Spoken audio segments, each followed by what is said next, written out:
I've been having a blast with this. Last month we spent the entire month looking at the importance and kind of biblical basis for Why Not You. And this month we're starting to talk about practical, like how do you and I, and the idea behind this is that this little tagline that you probably can't read says how ordinary people can live their lives on mission for an extraordinary God. And if you don't know why we're talking about Why Not You, it's that you and I tend to think of ourselves, or can get in a rut at least, of thinking ourselves as just ordinary, average people. There's nothing super special about me. And what I wanted to remind us of over these last couple of months is that there's nothing ordinary about you when you serve an extraordinary God. And that He longs to use you and I in extraordinary ways in other people's lives and those around us. And so we've been talking about specifically how do we take what we do in church from it being a very professionalized system, where it's a specialized system of this guy gets up there, he has a job, he leads us, and my spirituality happens around that. And then when I go out of here, everything else is kind of separate. I live my work life, I live my family life, I live my relationship with my spouse. All of that is kind of a separated system from my spiritual life and my regular life. And what we're trying to do is integrate those two things. I talked with a buddy on Friday. We were talking about this idea, and he just said, you know, it has been really revolutionary for me to begin to integrate all of those things, where I don't view my work life as separate from my following Jesus life. That my work life has become a part of that, and that what I do when I follow Jesus is taken into the place where I'm working, and when I'm talking with people, and when I'm engaging with a customer, even when I'm just by myself working on something, I'm praying and I'm thinking, and I'm talking to God. And he said, my relationship with Jesus has gone from a list of things that I have to do, like check, the preacher said I need to read my Bible, the preacher said I need to pray, the preacher said I need to do these things. He said it's really gone from this checklist to this relationship. And that's kind of my hope with us as we talk about Why Not You. And the reason we've taken 2 whole months for this is because I felt like it was important enough that we kept hammering on it, so that maybe by the time we get to the end of this month, you and I will start to go, okay, what about me? Why couldn't I live my life like that? So this morning I want to pray. We're going to continue. Last week, remember, do you guys remember I had the whiteboard up here? And you were like, ooh, Kent's going to draw for us. And I'm not a very good artist, so it was kind of horrible. But I introduced a concept to you guys called the 4G Church. Does anybody know the 4Gs? Can anybody say them? God step? Yes, that's great. Can we do it as a group? The group step, right? Maybe we can all grow in this time together. Anybody got the next one? Growing and going, right? Those are the 4Gs. And the idea is very simple. I don't think you need me to explain this much more than this. But that every single one of us have these broad steps that we need to take with God. If you've just walked in here and you don't know God in any way, shape, or form, or if you've been going to church your whole life, there are 4 main steps that all of us need to take. We all need to be taking a God step, where we're growing in our faith. We all need to be taking a group step, where we're getting connected with friends who have a like-mindedness about their faith, right? Everybody does this. Every single organization has a group step. And it's just ours is embedded in our faith. It's something that even way back to the New Testament church they did, where it wasn't about just going to church in this solo event where you come here and it's like going to watch a movie, right? You watch the big show up on stage and you eat the popcorn, you drink the pop, and then you leave. That's not what church was intended to be. Church was intended for you and I to find a community, to develop one another within, to encourage one another daily. That's powerful. That's what the group step is. The growing step is the place where you go and you really learn to follow Jesus. It's where you submit yourself to people who are godly leaders, who are godly teachers. And I got to sit in Mr. Bill Cochran's Sunday school class this morning. If you have not been going to one of our Sunday school classes, you are missing out on growing in your faith. Because Bill comes studied and prepared, and he knows stuff about the Scripture. Same for Bob, same for Jenny's class, same for my Jenny's class, same for Kenny's class. When you sit in those, can I get a testimony from people in there? It is powerful, isn't it? You sit there, yeah, let me hear, woo, yeah. You sit in those classes, and you learn to follow Jesus in a deeper way. You should be taking a growing step, getting involved in things like Sunday school. Anytime we offer an opportunity to go to a conference, a women's conference, whatever, you should be taking those growing steps. And then the 4th G is very simple. It's our going step. That we all, every single one of us, would say, I in my faith am not just talk about it. I'm going to live it. This is the place where most people outside of the church have a problem with Christians. Because we're a lot of talk, and we very much so live opposite to what we talk in our real world experience, right? The going step is me saying the things that I say in this place, I'm going to live out everywhere I go. When I'm at church, I'm going to be serving people. When I'm out in the community, I'm going to be looking for opportunities to go last, so I can take last place and serve other people.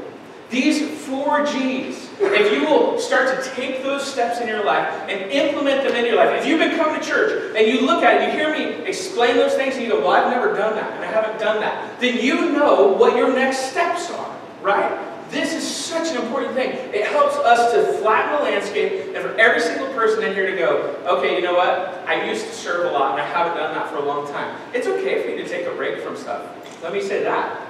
But it's not okay to take a break for all of eternity, all right? We need to keep serving. So maybe you need to take a going step and get back in and come help Miss Clara. We need helpers in our children's ministry. We need helpers in our nursery. And it's not about need. It's these incredible opportunities to make a difference in somebody else's life. All that said, one of the things that we were discussing and that I hit on last week was the idea of +1 living. Does anybody remember that?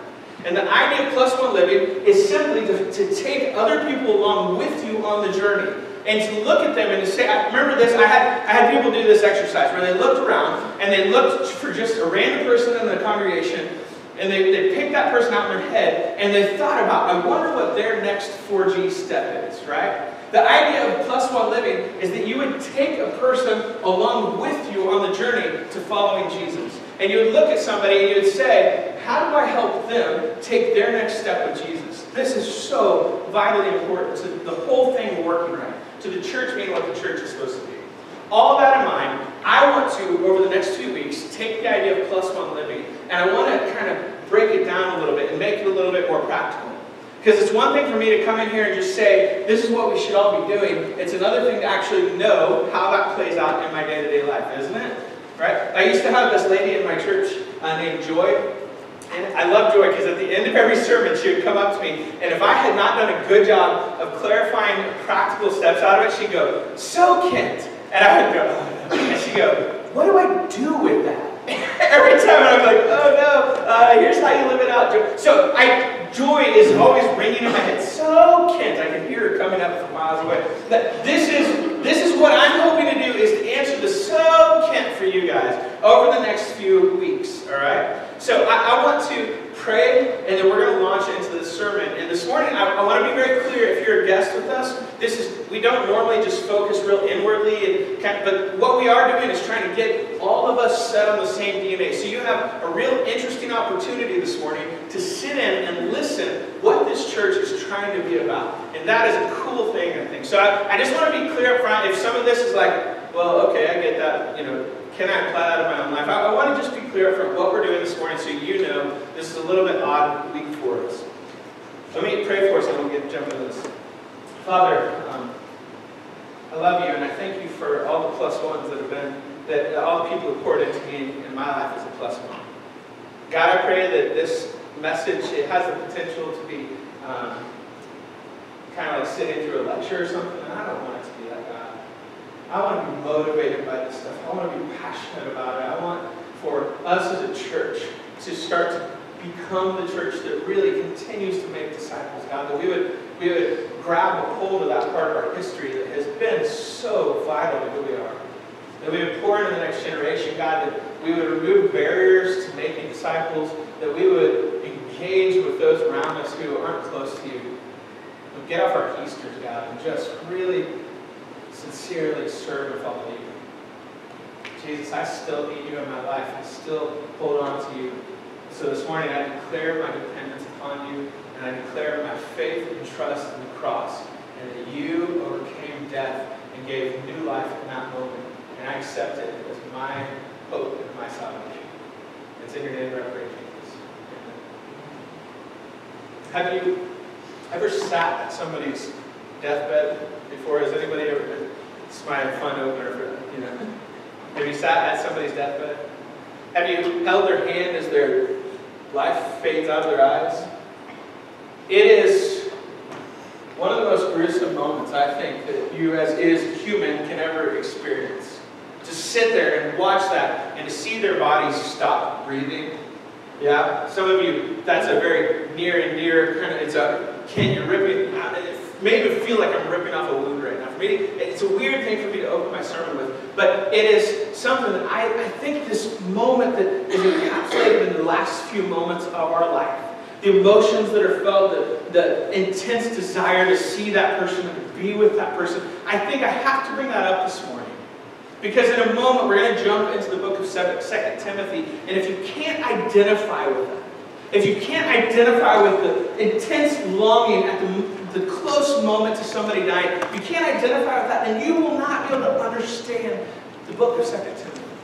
These are Paul's last words. He is an old preacher, and he is giving his last words to his young friend Timothy, who he has been raising up and leading.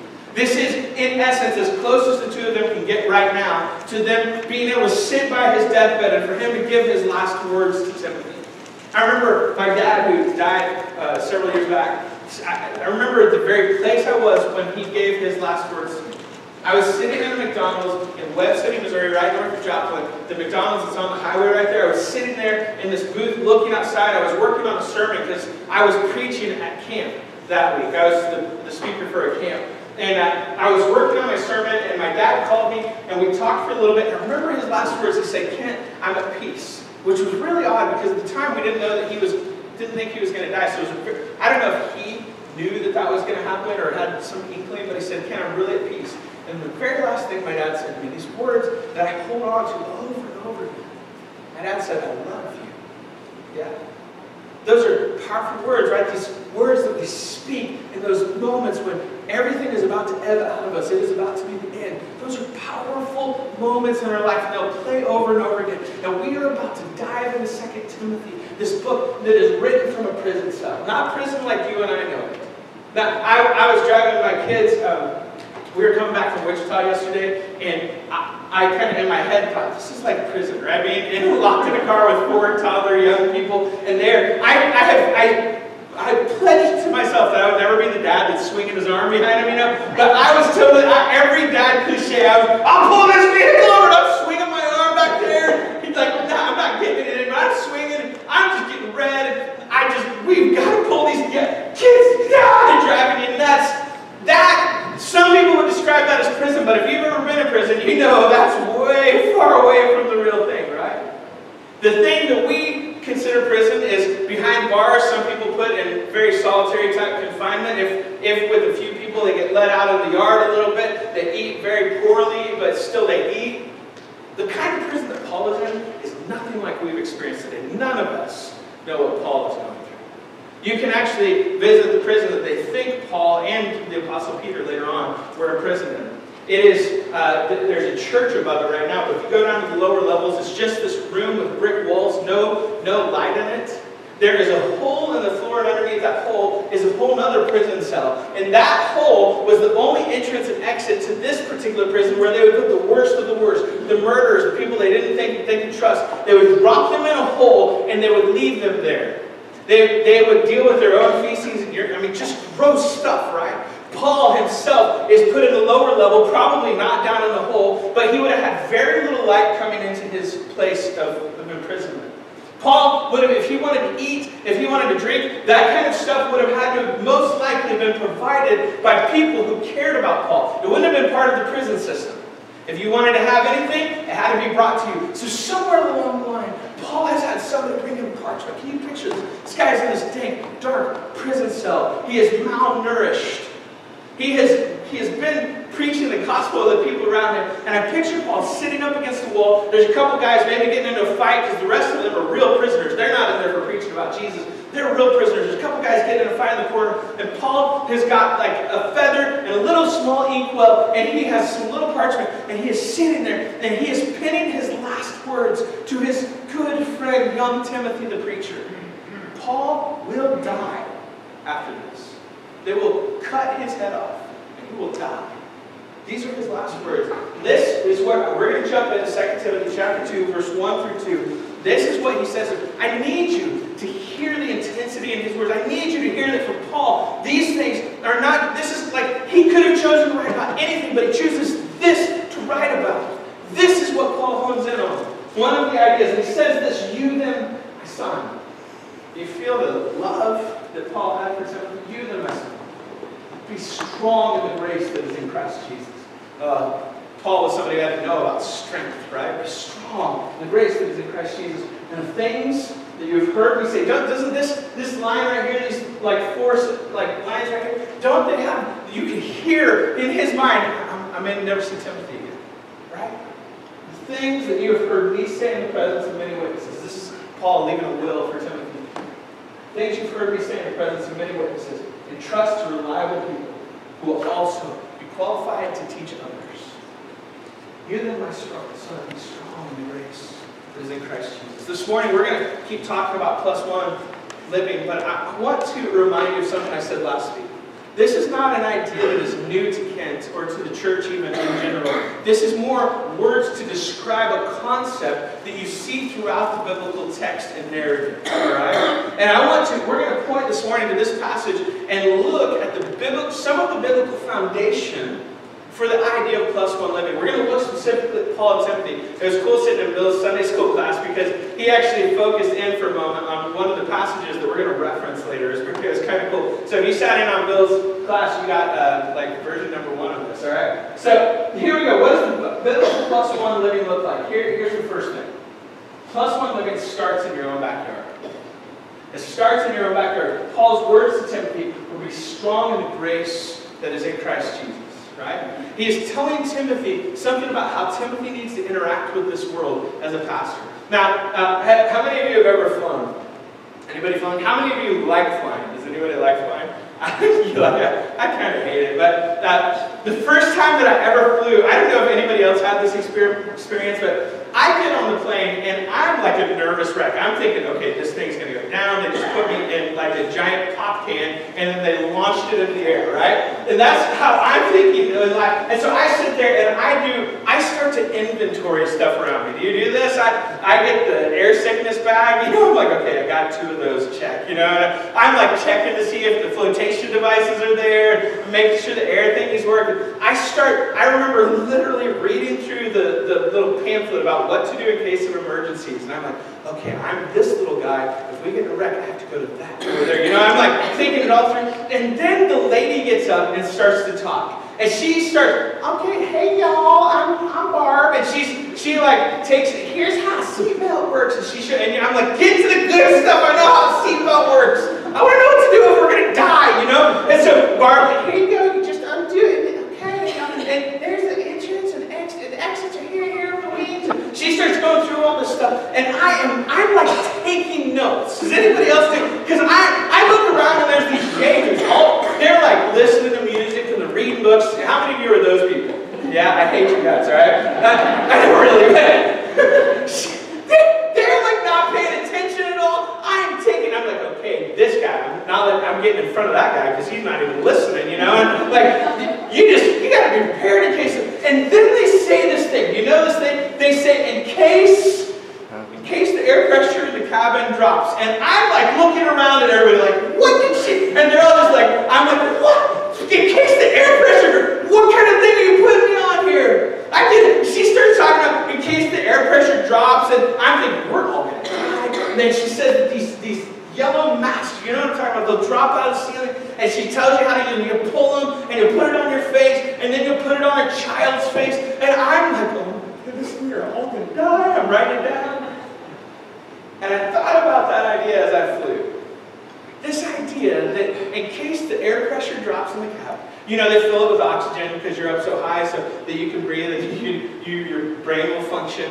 She says, in case the air pressure drops, you need to take the mask and you need to put it on your own face and mouth first, and then you're going to put it on anybody that you need to help, a child, a loved one, somebody who maybe can't function as well, maybe a mentally handicapped person, whatever. You're going to put the mask on yourself, and then you're going to help them out.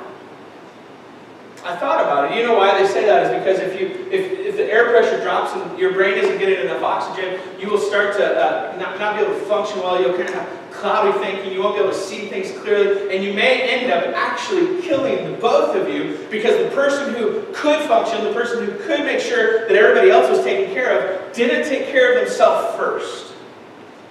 And Paul, listen, in a moment, Paul is going to say, you need to invest in other people, right? That's essentially what he's saying. Find men who are trustworthy, invest in them. But before Paul gets there, he says this, be strong in the grace that is in Christ Jesus. Be strong in the grace that is in Christ Jesus. How long have you been a Christ follower? Does it ever get old hat to you? I had a buddy who said his grandpa, every time he gave a communion devotion, his grandpa would begin weeping. How many of you take communion flippantly? You don't have to answer that. Sometimes, don't you? You just take it and pass it. Paul is reminding Timothy to be strong in the grace that is in Christ Jesus. This is the very grace that Timothy would have been preaching on a regular basis. The author of Hebrews would say a very similar thing. Listen to this. Hebrews chapter 10, verse 23. He says, let us hold unswervingly to the hope we profess, for he who promised is faithful. I love this passage because it really challenges me as a pastor, somebody who professes all the time about this hope. That it is my job not to just profess the hope, but to hold unswervingly to it. Yeah. My kids, we went to Branson, Silver Dollar City. They were on the ride. Peter and I went on Thunderation, I think is what it's called, right? It's that roller coaster. And I look over at Peter. It's his first roller coaster. He's holding on with dear life, and his mouth is open, and drool is just going out of his mouth. And he's like knocking, like we get done, and I'm like peeling his hands off the thing. Let us hold unswervingly to the hope that we profess. There is somewhere in there. Paul saying to Timothy, be strong in the grace that is in Christ Jesus. There's somewhere in there this potential for those of us who have been in the faith for a long time to actually not be strong in the grace. To actually lose the fervency that we had when do you remember when you first became a Christian? I remember it for me. I remember showing up at the church very early before anybody else would get there. My goal was to be there before the older gentleman who would show up and unlock. So I would be there sitting there reading my Bible before he got there.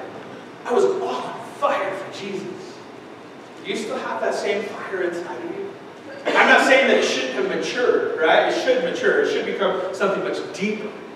But there is a place for us that if we are going to live out biblical +1 living, I think Paul would say to you and I, you must be strong in the grace of the Lord.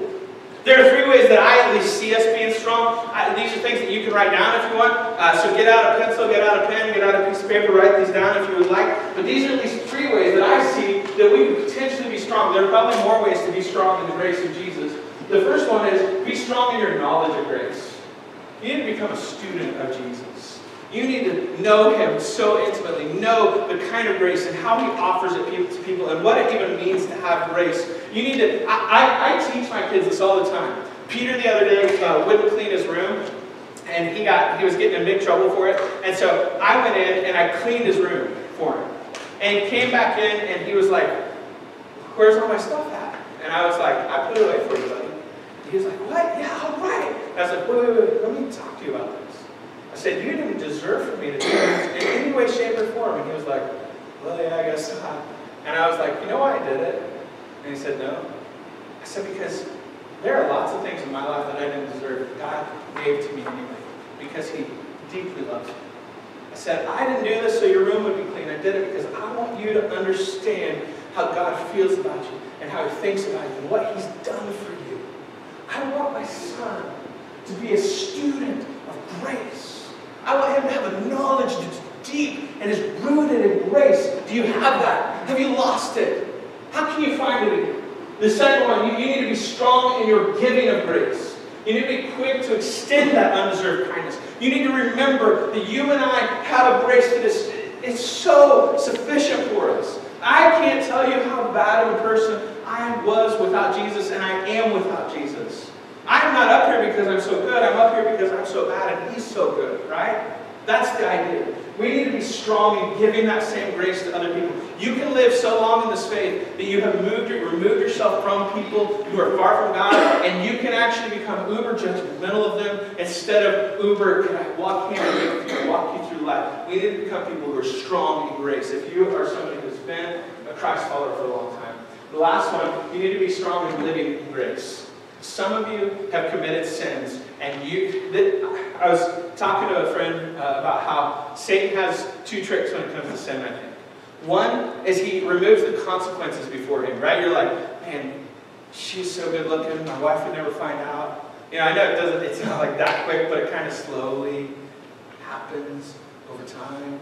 And the consequences, you don't even think about them. They're totally removed. Satan just says, it's going to be fun. He did this with Adam and Eve, right? Eat the apple. What are you doing? Just eat it. It's right there. On the other side of the whole thing, after you've actually committed the sin, do you know what Satan's trick is? That's one trick. He removes the consequences. On the other side, he elevates the consequences. God would never take you back. You are such a failure.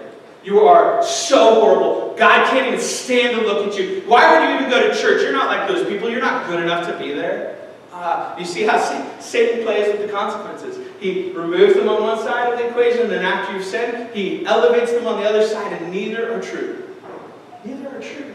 You need to be strong in living in grace. You need to be quick to return to God. Don't let Satan rip the seed that God has planted in your heart away from you. Don't let him take you for a fool. Be wise to his schemes and begin to live in grace and to be quick to return to God's untempered forgiveness. He does forgive you. It doesn't give us a right to go out and sin as much as we want. We are free, but we should not use our freedom as a cover-up for evil. But it does mean that we can come back to him every single time, and he will put, the speaker at camp said it this way, he will put his cloak of righteousness over you, and he'll go, I just see you. I just see righteousness that comes from me, not from the works that can be done from your own hand. Be strong living in God's grace. We're going to move on to the second one. I'm going to skip a little bit. Yeah, this is about, that whole idea is about engaging God with grit. All right? It is, I've said that several times. It's something that you will hear is kind of something I say a lot. And it's because I think, I love being in small towns where you got cowboys and people like that who are tough. You know the tough guy? Think of the toughest guy you know. These people know what grit is about, right? They'll do whatever it takes to get the job done. I don't know why we don't apply that to our relationship with Jesus. Why we're such wimps, spiritual wimps. Let's engage God with the same grit that you engage your work life with. Let's say nothing is going to keep me from following Jesus. This is part of biblical plus one living, because you and I, right out of the gates, we take care of ourselves, we put the mask on so that we can do what Paul's about to ask us next. Listen to this. Number two, and what does the biblical plus one living look like? Number two, plus one living means that we live to replace ourselves.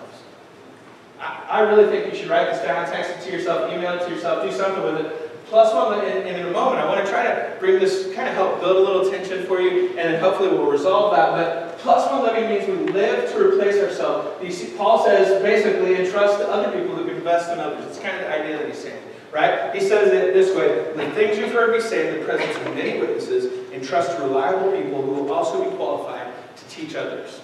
I want to, real quick, we're going to come back to this in a moment, but I want to share with you a phenomenon that happens in the church at large all the time.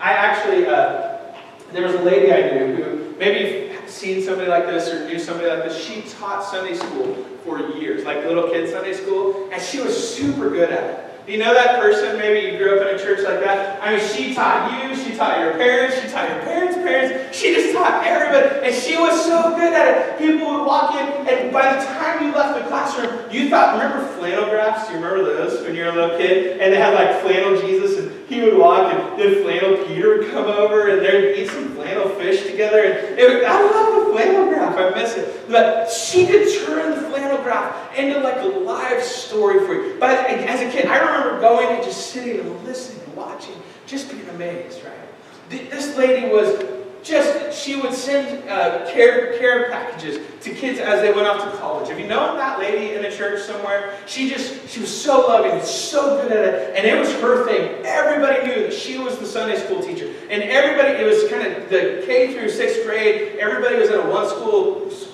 classroom kind of thing. And this lady was amazing. Down the road, after a while, she had kind of aged a little bit. She kept teaching it. And this new preacher came, and he became a part of the church. And the church started growing. They were reaching young families, and the Sunday school class started to grow. And most of you could probably guess what began to happen. The class started to get too big, really, for this one woman to manage. She had done such a fantastic job. She couldn't manage it very well. This new young preacher came in, and he ended up coming along, and he split the Sunday school class into two classes. He got a new teacher, somebody who was newer to the church. She started teaching the one, and the older lady who had been teaching forever was supposed to keep teaching the other class.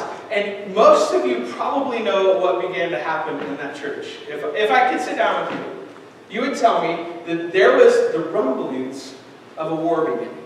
Yeah? Have you ever seen this before? Maybe it wasn't in children's ministry or somewhere else. But some of you who are maybe not new, like you're newer to church culture, you don't even understand why would that totally makes sense. They needed more teachers, they got another teacher, they split the class, they made it work, right? It makes sense, doesn't it? But what you know is that this poor older woman who had invested so much of her life, it was a huge part of her identity. And not in a bad way. Sometimes pastors can paint people like that in a really negative way. I think this woman was giving out of her love for Jesus and kids. But because the way our churches are designed, we are designed that we have positions in the church. You hold a position. You are an elder. You are a deacon. You are a worship leader. You play the drums. You are a teacher. We hold positions in the church, right? And this woman's position was being stripped from her. It was not too long, you could probably paint the picture as well as I could, that this woman began to come to church. She slowly stopped teaching. She would be sick. Somebody else would have to teach for her. She kept coming to church, but when she come in, she was quiet and distant. You could almost feel like the heat radiating off of her. There began to be a faction that started to come up against the preacher. They started getting mad at other stuff that he was doing. And then this new teacher started to kind of get in trouble, and it wasn't really anything she was doing. It seemed like the whole children's ministry was falling apart, and this church became completely divided. They ended up kicking out the pastor. He left. He was gone. New pastor, young guy. Didn't make it. The church, all the new people, young people that had been coming, ended up slowly ebbing away, and they left. And the church went right back to where it was, and eventually the woman started teaching Sunday school class again, and it was great. They had the 3 to 5 kids in there, and it was great. And she did a great job. But I have to look at that. You don't have to say what church it was, but have you been in a church that has had a similar situation? Raise your hand if you've ever seen that before. Darwin, you've seen it? Yeah? So you've seen that? Yeah. Why does that happen? Why in a place where there should be so much love? Where we should be strong in grace? This is the thing, this is like one of the things that the world looks at us and says, I don't want anything to do with it. They're so messed up. Why is it in a place that should be professing grace, do we end up with division and destruction, and it kills people and it destroys the relationships? I'll tell you what I think it is. Because the system of how we do church is built on this idea of a zero-sum game. Have you ever heard of zero-sum game? You may not understand it. This is more of a zero-sum situation. The idea is very simple. It is that if there's a certain amount of leadership or position that somebody can hold, and as somebody else rises in leadership or position, the other person has to lose leadership or position.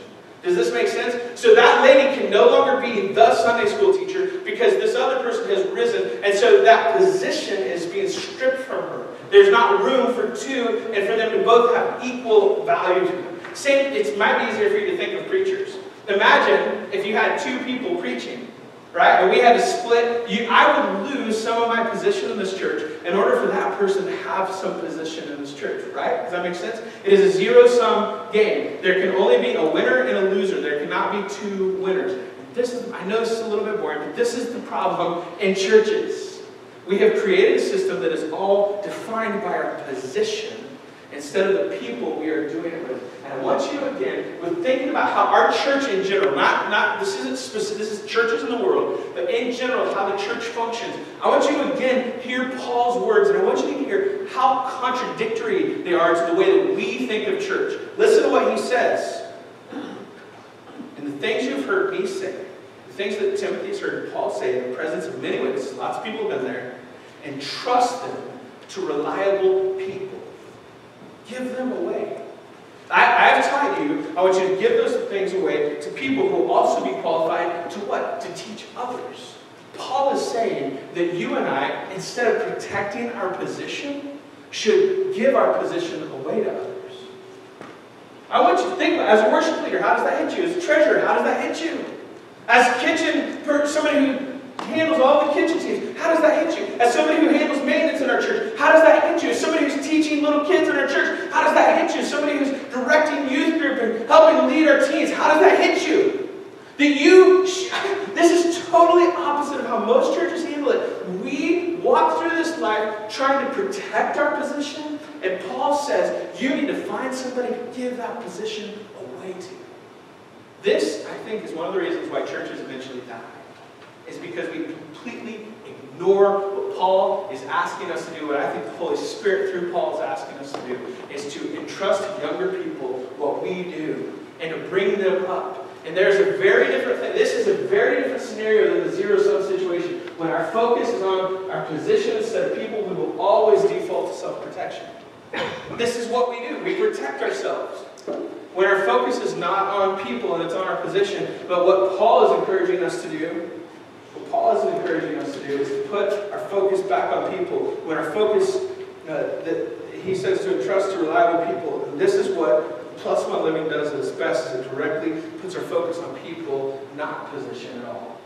It stops talking about what we're doing, and it really is all about why we're doing it, who we're doing it with. Does that make sense to you? This is, I don't want to harp on this for too long, but I do think if we could really get this, it would be a big change in how church is done. If we started to say, this isn't about the position that I have, but it's about the people that I do it with, you would start to bring other people along with you in that venture. You would start to disciple them into what you do. This is huge for us.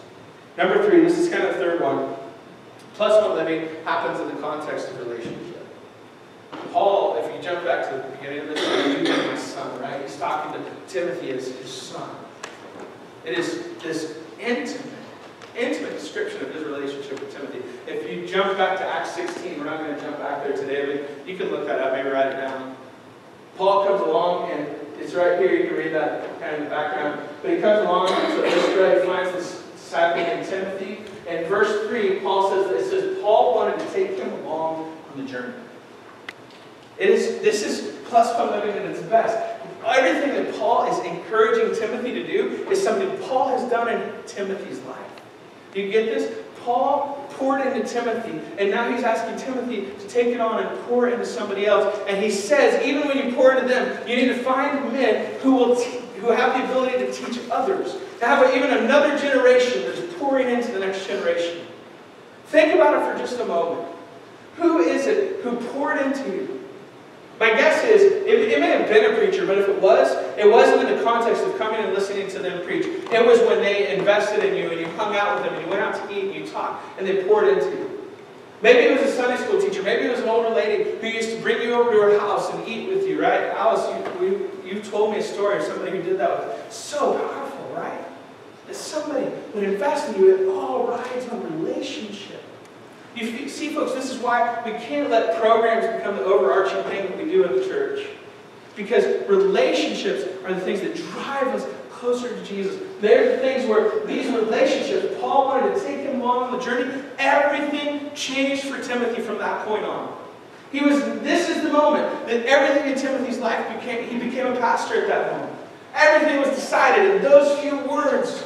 That Paul took him along on the journey. Who is the person that you need to take on the journey with you? We have got to stop living in this society. I love a little bit that in small towns, I think there's a little less of this where we drive into our garages, we shut the garage.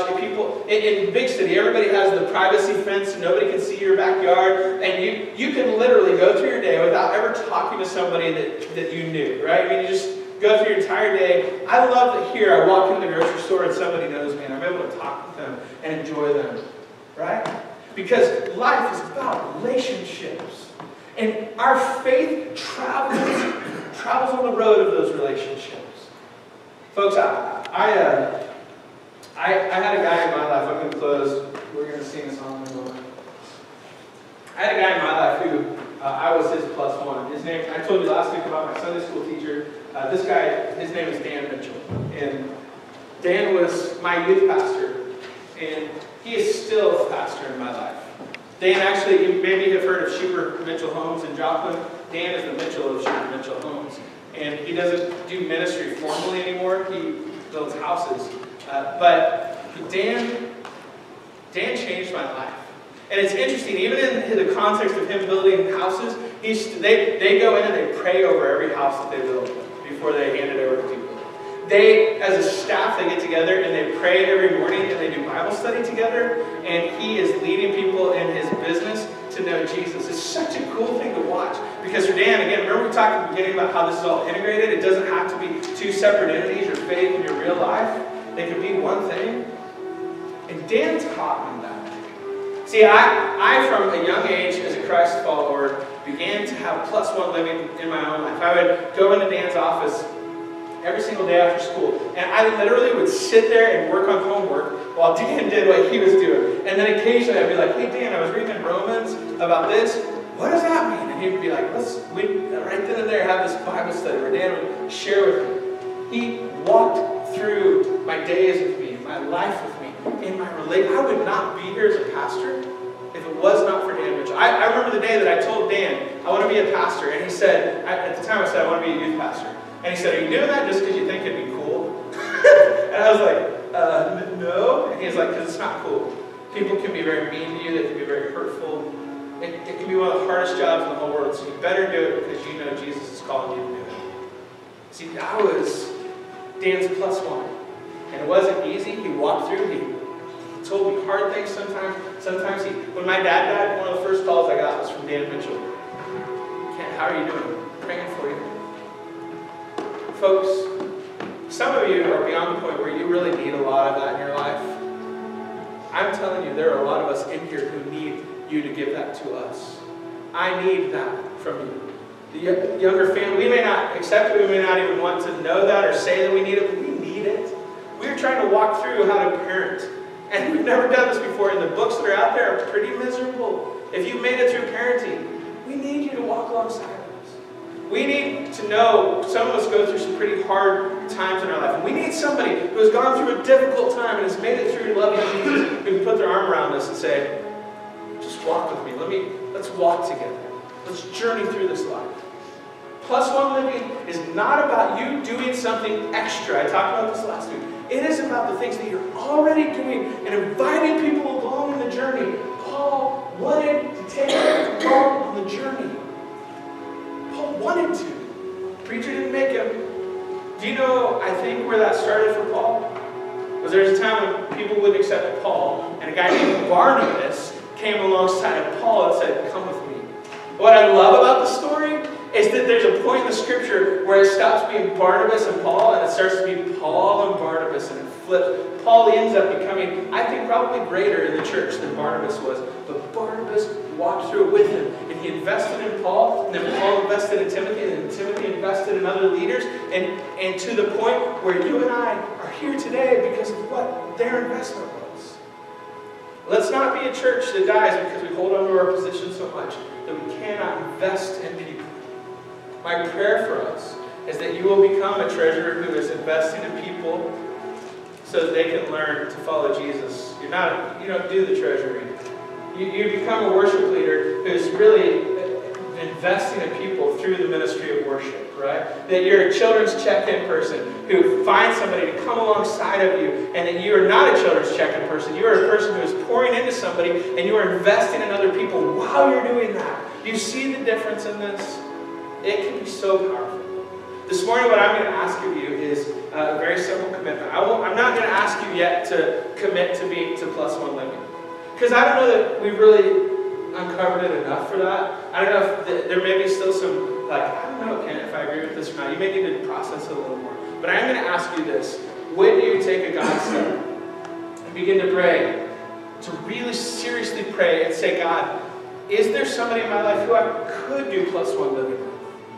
Is there somebody in my life that isn't as far along Do you know you could have just come to church for the very first time and take that God step of saying, you know what? I have a friend who doesn't go to church, and I am this much further along than them, and I can invite them to come with me. It is not that you have to have it all finished and figured out. It is that we are all on this journey, walking together, inviting other people to join us in the journey. And I want to ask you to seriously pray about and think about, could you take that step? Just, would you pray, would you take a God step to pray and say, God, is there somebody in my life that could become my plus one? It doesn't mean you're better than them. It really just means that you want to take their hand and walk with them. Got it? The other thing that I would like to ask is, you should have gotten one of these on the way in. These are the book that I put together. It's just a handbook. It's nothing fancy. I didn't get a publisher. Claire asked me how I got a publisher so quickly, and I said, well, I self-published. So I just paid a group we paid a group to print these for us. I'm not saying that these are special or anything perfect, but they do outline and explain and answer some questions. And I want to ask from you. I know this is a big ask because maybe you don't read very much, maybe you don't like to read. It's very short. I want to ask you to commit to reading this and thinking it through. We have them back there if you haven't already gotten one. But I want you to commit to thinking about the ideas and concepts that are in here and how they can play out in your life.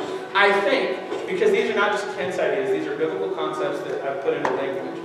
I think it can be very powerful for our church to adopt some of this stuff and to say that this is how we want to carry out our discipleship in this church.